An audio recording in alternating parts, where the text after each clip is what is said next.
अस्सलाम वालेकुम। तो कैसे हैं आप सब।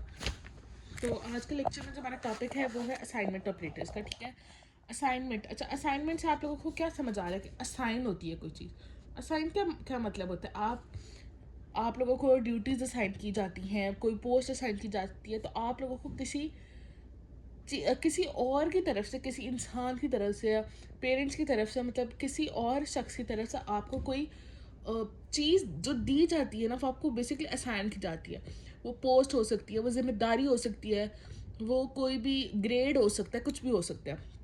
ग्रेड्स नंबर वाले A+B+ नहीं, ग्रेड्स मतलब जो आपको रैंक दिए जाते हैं, तो वो चीज़ें असाइन की जाती हैं। ठीक है, तो कोई वैल्यू कोई चीज़ किसी और की तरफ से देना इज नोन एज असाइन। ठीक है, इंग्लिश में अगर हम इसका मतलब लें, assignment operators are used to assign values to variables. Variables क्या होते हैं? अल्फ़ाबेट्स होते हैं। ठीक है, अल्फ़ाबेट्स जो मैथमेटिक्स में यूज़ होते हैं, कंप्यूटर बेसिकली मैथ्स ही, मैथमेटिक्स में जो अल्फ़ाबेट्स यूज़ किए जाते हैं वो होते हैं वेरिएबल्स।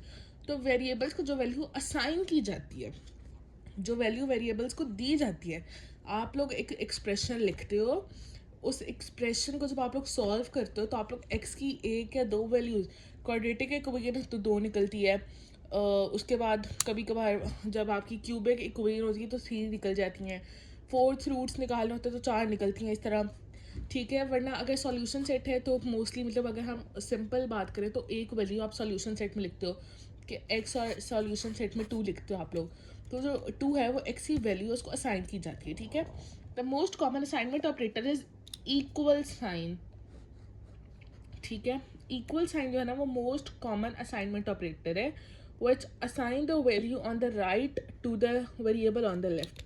इस बात को याद रखो, on the right to the variable on left. ठीक है, right to the variable of on left, इस बात को एक्सप्लेन करते हैं। x is equal to 2। अच्छा, आप लोगों को कभी आप लोगों ने नोट किया, आप लोग मतलब अगर आपका है ना इस तरह, आप लोगों ने लिखा हुआ है कि 0 इज इक्वल टू x-3, फिर आप लोग करोगे 3 इज इक्वल टू एक्स, तो आप लोगों का सर, आप लोगों का ये एम्प्लॉयज दैट का साइन लगवा के कहेंगे x इज इक्वल टू 3, इस तरह लिख लो। अगर आप लोग x को लेफ्ट पर रखोगे तो उसका इंप्रेशन अच्छा पड़ता है, आपको मार्क्स अच्छे मिलते हैं। वो कहेंगे बात तो ये ठीक है, हर टीचर ये बोलेगा कि बात, क्योंकि वो मैथ्स के टीचर्स होते हैं ना, तो हम कंप्यूटर में ये बात गलत है। ठीक है, लेकिन मैथ्स में बात बिल्कुल ठीक है, लेकिन वो इम्प्रेशन अच्छा डालने के लिए, या फिर आप लोगों का पेपर प्रेजेंटेशन अच्छा बनाने के लिए, वो आप लोग इस कहते हैं कि एक्स को लेफ्ट पे लिखो, और जो नंबर होते हैं, जो वैल्यू होती है, जो उसको साइन की जाती है, उसको हमेशा राइट पे लिखो। ठीक है, तो x की वैल्यू 3 में आप लोग x को जो है वो आप लोग लेफ्ट पे लिखते हो, उसके बाद इक्वल टू का साइन, एंड देन राइट पे आप वैल्यू लिखते हो। ये मैथ्स में तो ये दोनों चीज़ें ठीक है। ठीक है, ये भी मैथ्स में ठीक है, ये भी मैथ्स में ठीक है, लेकिन कंप्यूटर में सिर्फ ये ठीक है, ये गलत है। Okay, there are compound assignment operators like plus equal to, minus equal to, multiply. देखो मल्टीप्लाई का साइन ऊपर लगा होता है, multiply equal to, and divide equal to. ये डिवीजन का सिंपल है। ठीक है, यहाँ पे फ्लोर डिवीजन भी आ सकता है, फ्लोर डिवीजन इक्वल टू और modulus equal to, which combines arithmetic operations with assignment। ये arithmetic operations है ना, plus minus multiply divide floor division और मॉडुलस, ये हम लोगों ने अर्थमेटिक ऑपरेटर्स के आर्टिकल 2.3.1 में सारा पढ़ा था। ठीक है, मैंने आपको बहुत डिटेल से उसमें आपको इन तीनों का डिफरेंस भी बताया था। ठीक है, और सारी चीज़ें बताई थी। अब कह रहे हैं there are also compound assignment. Compound assignment मतलब, कंपाउंड मतलब मोर देन वन थिंग। ठीक है, assignment operators like plus equal to, minus equal to. ठीक है, इस तरह सारे उन्होंने अर्थमेटिक ऑपरेटर्स को, जब आप लोग असाइनमेंट ऑपरेटर एक ही है, असाइनमेंट ऑपरेटर सिर्फ एक है। बाकी जो अर्थमेटिक ऑपरेटर्स थे वो ज़्यादा थे, कंपैरिजन ऑपरेटर्स हमारे पास 6 थे। असाइनमेंट ऑपरेटर सिर्फ एक ऑपरेटर है, वो है इक्वल टू। ठीक है, तो उन्होंने आपको बता दिया कि ये सारे जो है ना, इनको कंपाउंड असाइनमेंट कहा जाता है, असाइनमेंट नहीं कहा जाता, क्योंकि ये दो ऑपरेटर से बने होते हैं, और असाइनमेंट ऑपरेटर सिर्फ एक है। MCQ आ सकते हैं। ठीक है, कि असाइनमेंट ऑपरेटर जो है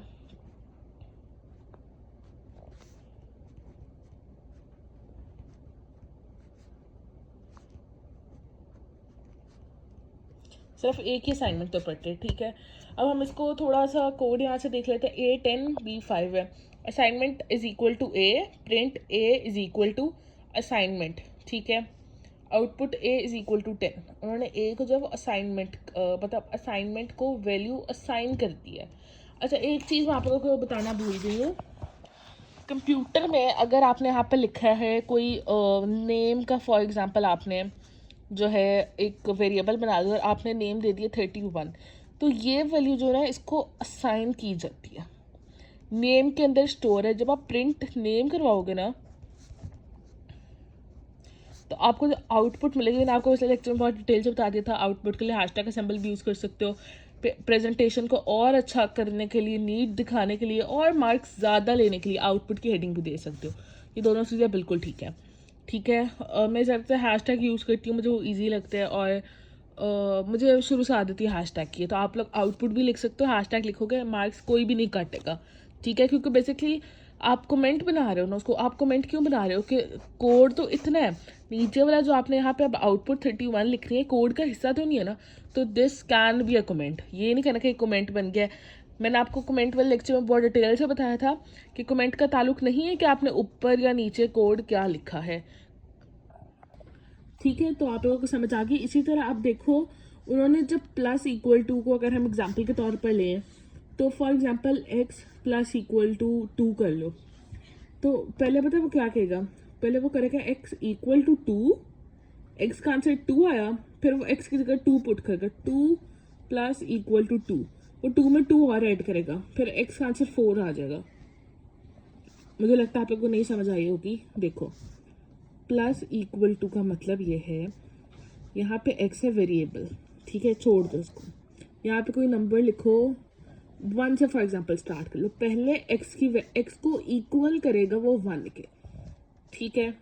ये कोडिंग में होता है, आगे आपके पास आएगा वो इफ एल्स नहीं, फॉर लूप वगैरह, ठीक है। उसमें ये है एक के प्रिंट ऑड नंबर्स और काउंट इवन नंबर्स, तो उसमें ये असाइनमेंट, ये कंपाउंड असाइनमेंट यूज होगा। अब देखो दोबारा समझाती हूँ। x प्लस इक्वल टू 1 है, पहले वो x को इक्वल रखेगा 1 के, तो आंसर आ जाएगा रन। जब कोड रन करोगे तो x का आंसर वो 1 दे देगा, फिर 1 को x की जगह करेगा, फिर 1 प्लस 1 होगा, ठीक है। जब x की वैल्यू 1 आई, पहले x प्लस इक्वल टू 1 में उसने पहले x इक्वल टू 1 कर दिया, 1 यहाँ पे आ जाएगा x की जगह, तो हो जाएगा 1 प्लस इक्वल टू 1।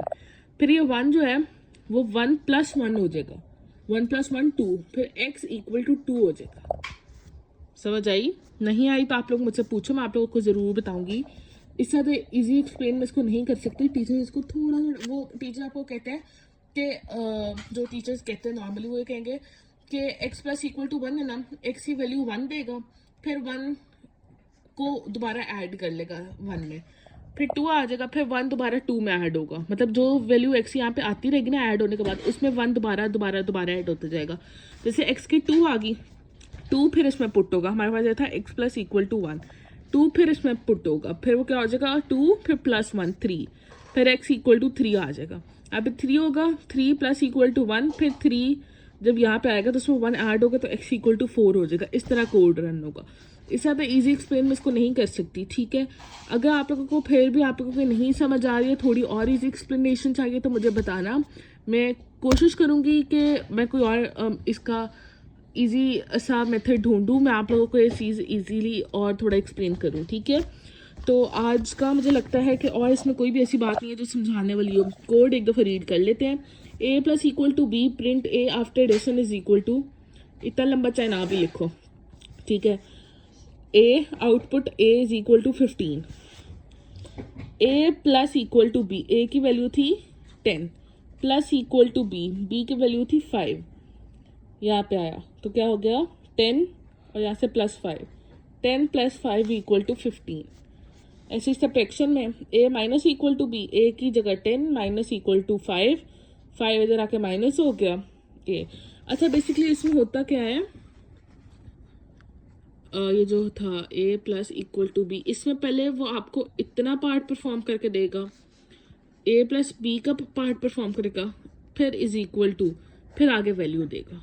दो का मतलब वो इन दोनों को अलग कर लेते हैं, a प्लस b को अलग कर लेते हैं, a इक्वल टू b को, सॉरी अलग कर लेते हैं, इन दोनों को अलग कर लेते हैं, ठीक है। इसको छोड़ दो, आप लोग कंफ्यूज हो चुके। आप लोग देखो a प्लस बी को उसने अलग कर दिया, जो वैल्यू आई ना उसने उसको इक्वल टू कर दिया जो भी आपका वेरिएबल होगा, ओके। इस तरह ये उन्होंने फिर मल्टीप्लिकेशन का लिखा है, डिवीजन का देखो उन्होंने नीचे मॉडुलस का भी लिखा है, मैंने आपको यहाँ पे नहीं लिखा था तो मैंने आपको यहाँ पे बता दिया था। फिर उन्होंने एक्सपोनेंशियल का भी लिखा है, ठीक है। एक्सपोनेंशियल भी इसी तरह होगा, a मतलब 10 एक्सपोनेंशियल 5 मतलब 10 की पावर 5, तो आंसर हमारे पास क्या आ रहा है, I think so this is 1 lakh, इसमें 5 जीरोज़ है जी, ये 1 लाख है, ठीक है। 10 की पावर 5 जो 1 लाख बन जाता है आपके पास, 100,000, ओके। ये इस तरह बन रहा है, ओके। तो आई होप आपको आज का लेक्चर समझ आ गया होगा। ये बिल्कुल भी मुश्किल टॉपिक नहीं, अगर आपको इसमें कोई भी बात नहीं समझ आई so you can ask me, तो आई विल इंशाल्लाह टेल यू एवरीथिंग। अल्लाह हाफ़िज़।